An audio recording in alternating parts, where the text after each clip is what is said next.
excuse me, I'm on my way to the money.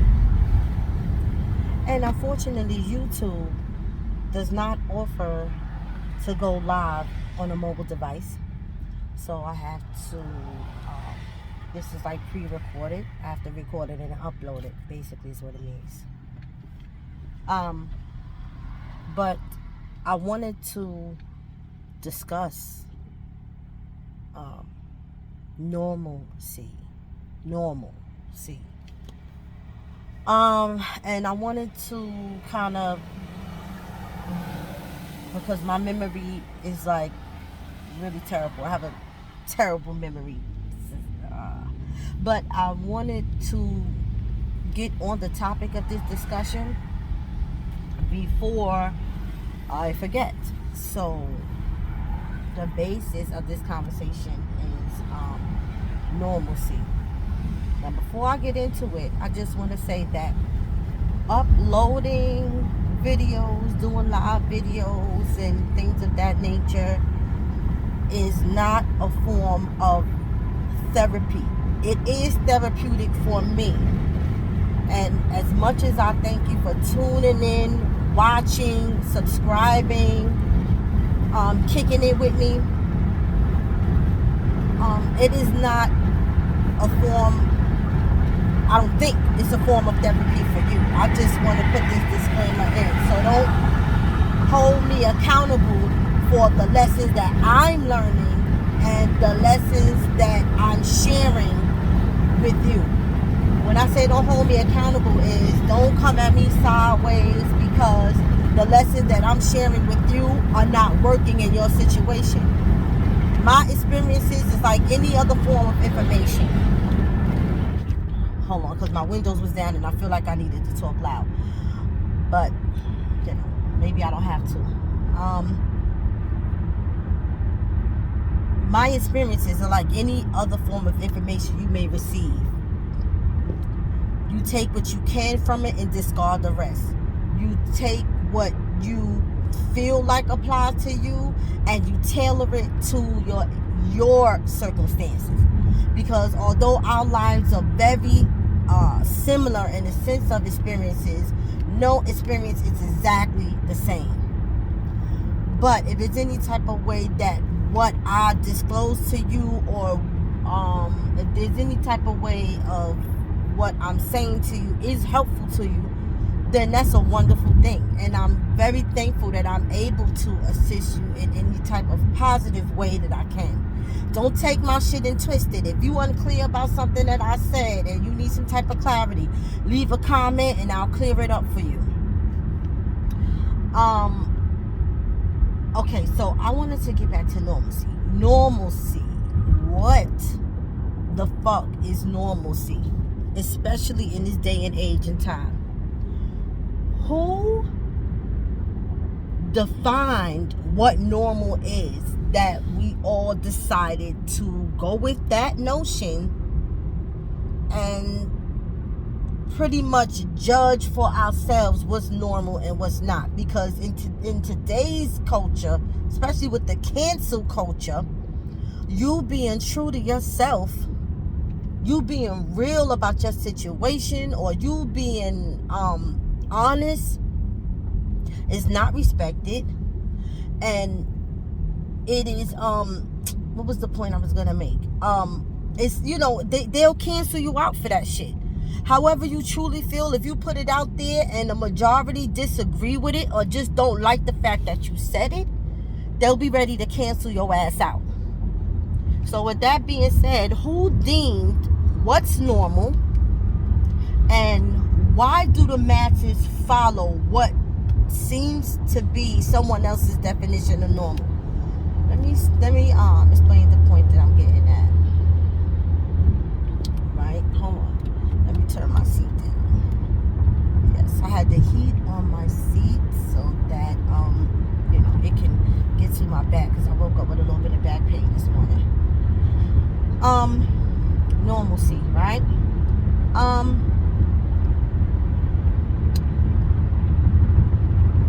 I grew up between two boroughs, Brooklyn and Queens, right? I learned different things from each borough, although it's all a hood, right?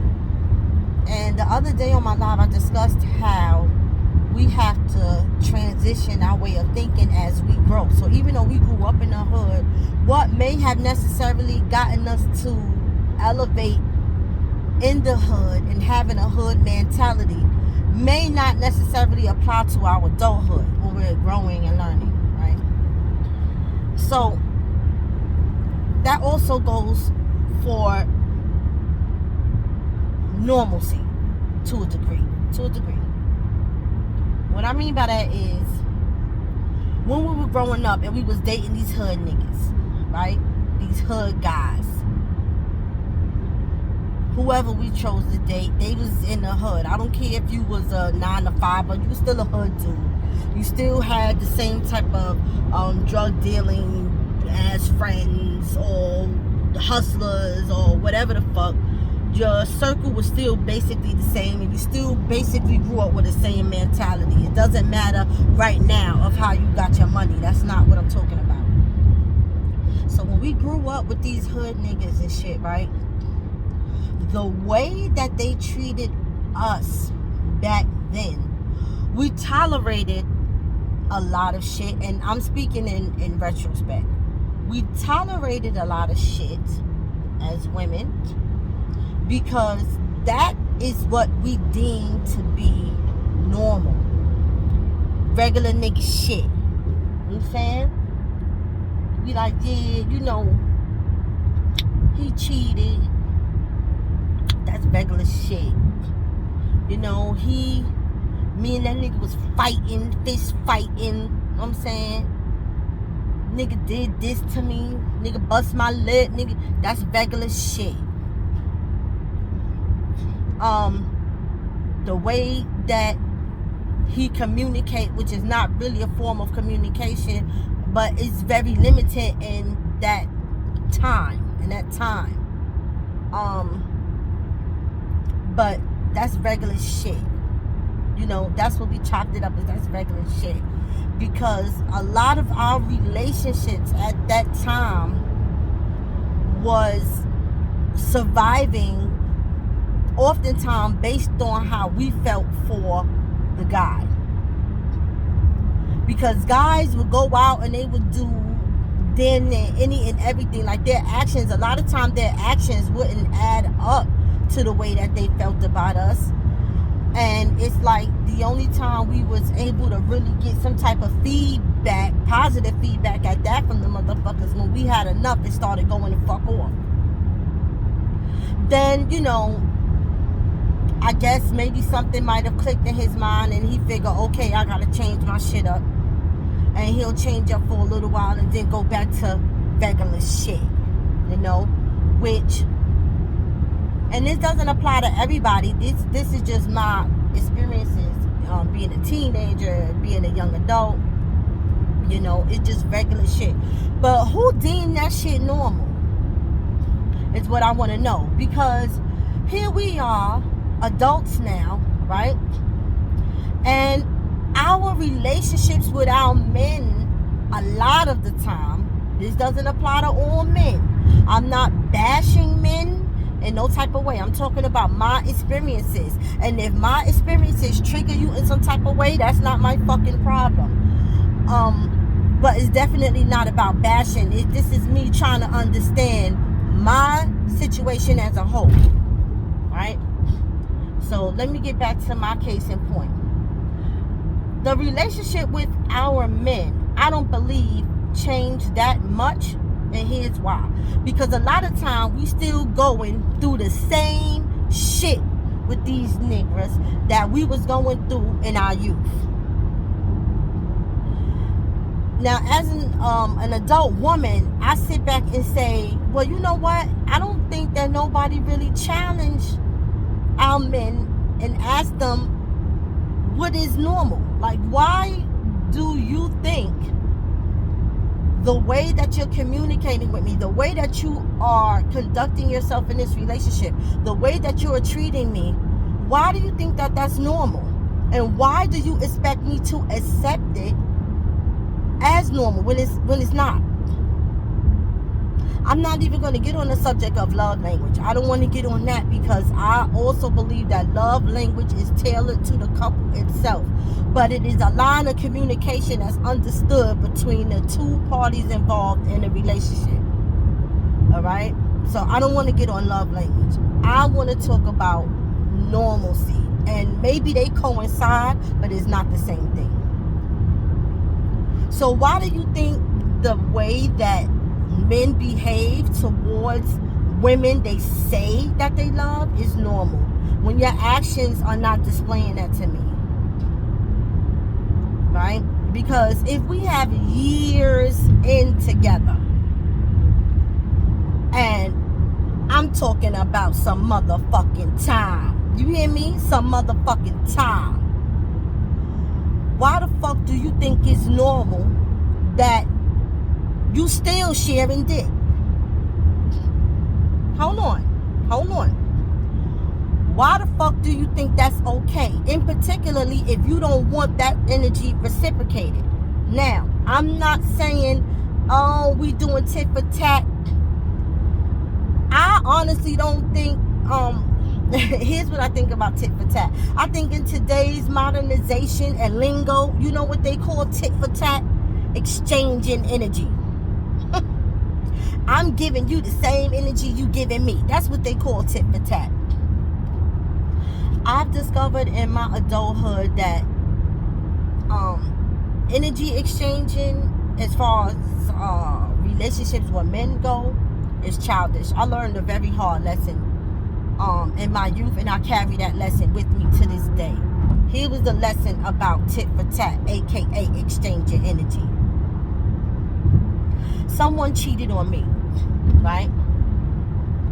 Of course I was pissed the fuck off and hurt.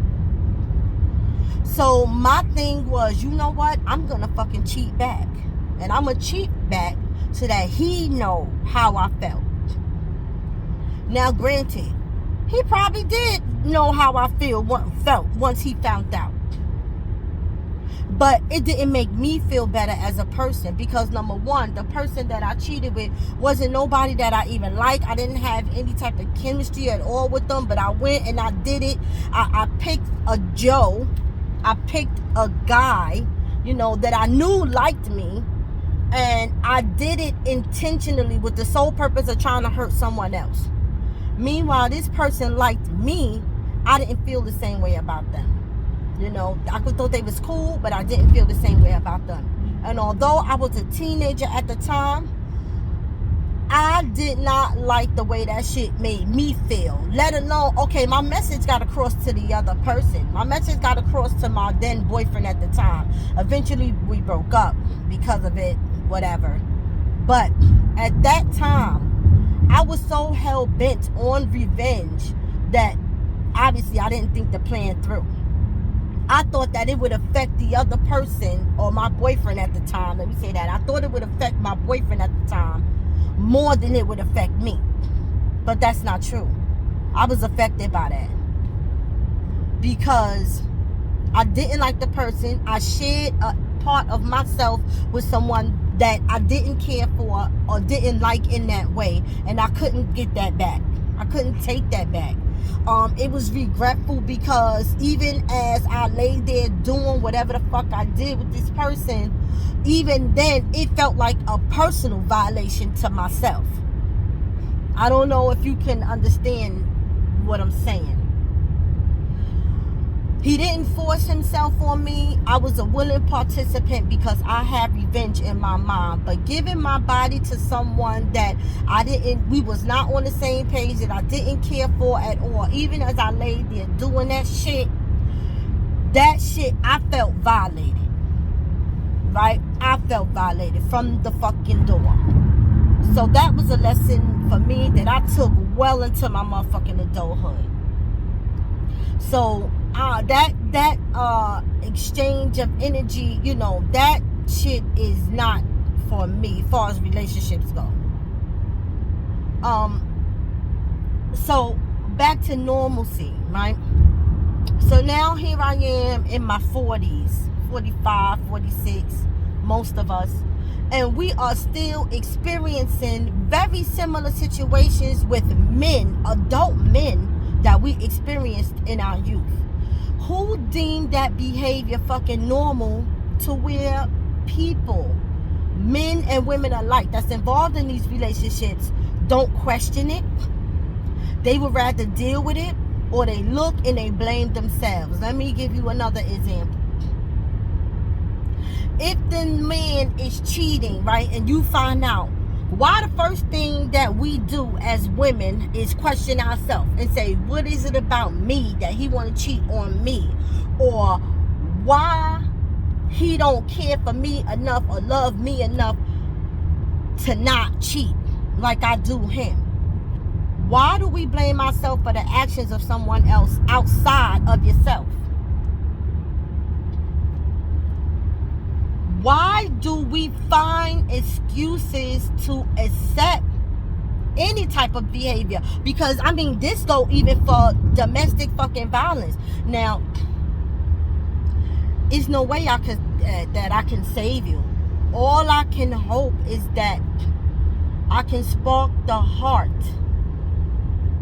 or the mind to just start asking questions within about how you're being treated on the outside.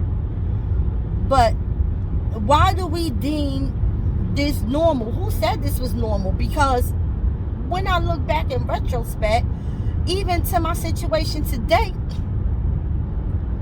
those behaviors ain't fucking normal. And now, mind you, we nothing about, at least I don't believe so now, a lot of things about our childhood wasn't normal. A lot of things, excuse me for keep readjusting the camera, a lot of things about our experiences leading up to adulthood isn't normal. But I just feel like we normalize the wrong shit. The rape culture is beginning to be normalized. Pedophilia, they trying to normalize pedophilia.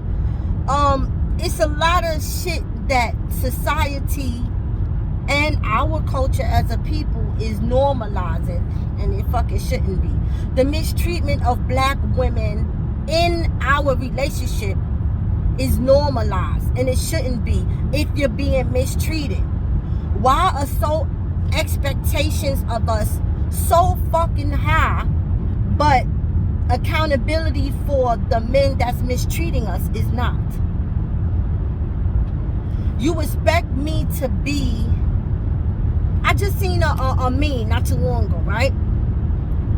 And the girl on the meme, I posted it because it is very true, and it kind of gave me a light bulb moment. In the meme, she said, how can you tell me I'm not wifey material when you wasn't raised by a wife? Right? And even though it's how they say, excuse me, it's truth in a joke, the punchline was it was very horror. It was horror. You know what I'm saying? It was horror. It was hardcore truth, homie. It was hardcore truth to that shit.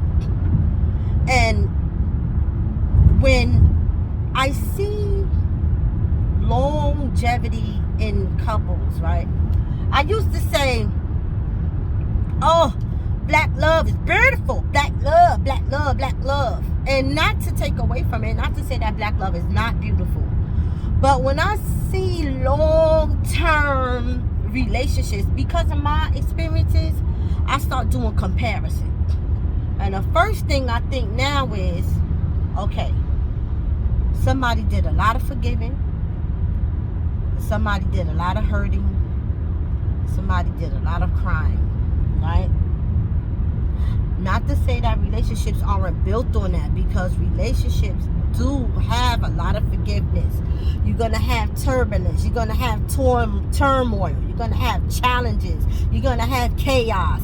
You know, you're going to deal with a lot of shit in relationships in order to maintain it.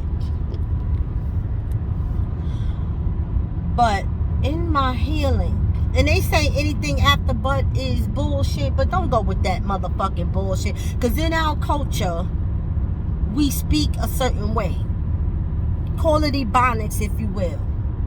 But I tend to use a lot of Ebonics because I'm learning as I grow, learning how to try to communicate better still. Yes, even in my 40s. Trying to learn how to communicate better. So until I get that communication down pat, where I'm able to express myself in a diversified manner so that my message could get through clearly without anyone second guessing it or without anyone taking like offense to it, I'm going to go with the Ebonics of the shit. Okay?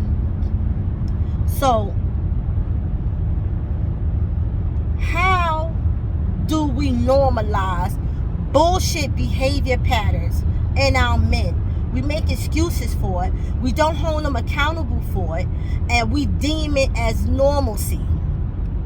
And again, I'm not saying that women are extinct. Lord have mercy. Are they really trying to make women extinct? Because that is not what I meant to say. I'm not saying that women are an exception. Let me flip this message and use women as an example. Ooh. Did I put? Okay, no, I didn't pause. A lot of men are so used to being disrespected by women that they feel like if a woman isn't rude to them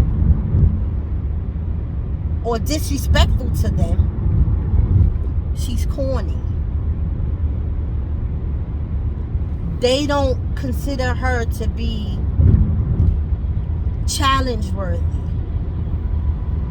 if she's not disrespectful. And here's what I mean by disrespectful, because I done seen people be disrespected in a way that the person receiving the disrespect isn't aware. So this is what I mean by disrespect. She may be talking down to you. She may be talking about you. She may be cursing or treating you as if you're a child. These is men who I think have mommy issues, but that's a whole nother story. I mean, ultimately, you know, as a man, when you're being disrespected. I don't think I really need to break down that. Maybe I do, maybe I do, but because this is not solely what the conversation is about, I don't want to get into it that much. But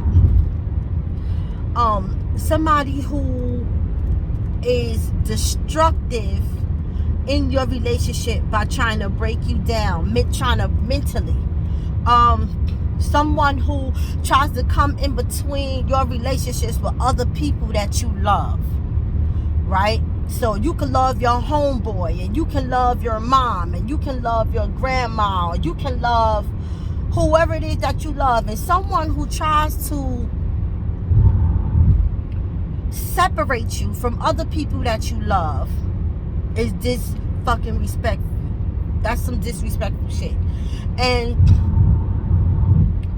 you normalize that as a man, as saying, oh, my girl's strong, or oh, my girl don't take no shit.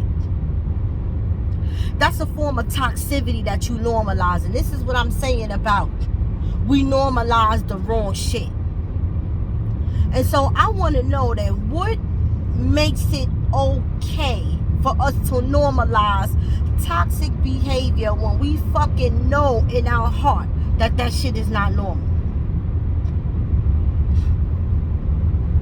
Why do we normalize that shit? Is it because we're afraid to be alone?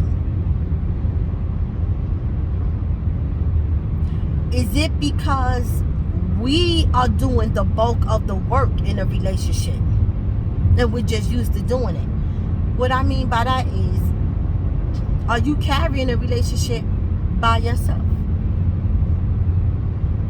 Are you accepting the toxic behaviors of your partner just because you don't want to be alone? Are you normalizing the toxic patterns that someone is bringing into your relationship? And why? Because in my relationship with him,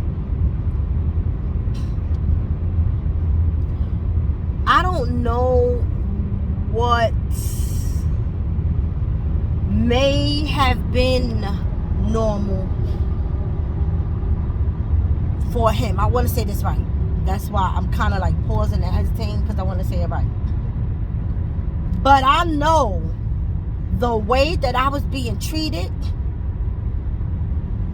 was not okay for me, and I wasn't going to normalize that shit. Now, in the beginning, and this is how this whole topic came about for me. In the beginning, I was normalizing it, because what I did was consider his background, the situation and where he just came from, and how it may have affected him as a person, right? And then I began to say to myself, well, first of all, it was nothing normal about the situation that he just came from. He survived that situation in which he came from, and I'm like, kudos to that nigga for that. Kudos. Facts, kudos. And yo, my nigga, you pulled through, and that's what's up. And then when I realized that I was being mistreated, I started doing a comparison, like, okay, so the background in which you came from, it was nothing normal about it. And true, you survived it. But now you are in an environment in which you're able to thrive, and you can't even mentally separate the two. You can't even use the environment, that the foundation that was laid out for you, to be able to use it as a positive catalyst to become a better version of yourself. Because now the environment that you're in is no longer toxic.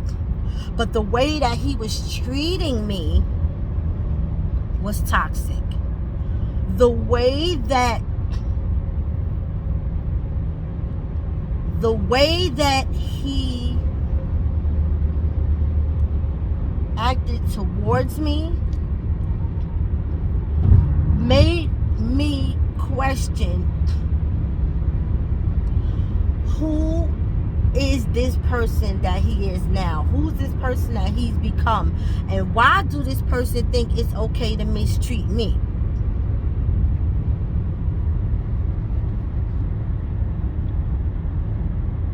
And what I began to do was stop accepting that fucking type of behavior. Stop normalizing toxicity. Stop normalizing the mistreatment of me.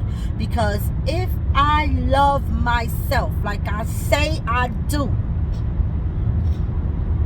I understand that there is only one me, and I am not going to allow someone outside of me to mistreat me. Because I started to suffer the side effects of stress, the side effects of mistreatment, of toxicity. And I had to really, really have a talk with myself. I had to really, really step back into myself and focus on what it was that was making me unhappy, and why was it that I was trying to normalize unhappiness. Why was I trying to normalize that this is just the way relationships go, that this type of turbulence in a relationship is normal. When I'm with someone and I'm giving 100% of my best, 110%, 1,000% of my best, and they not even giving me half of that, I'm realizing now that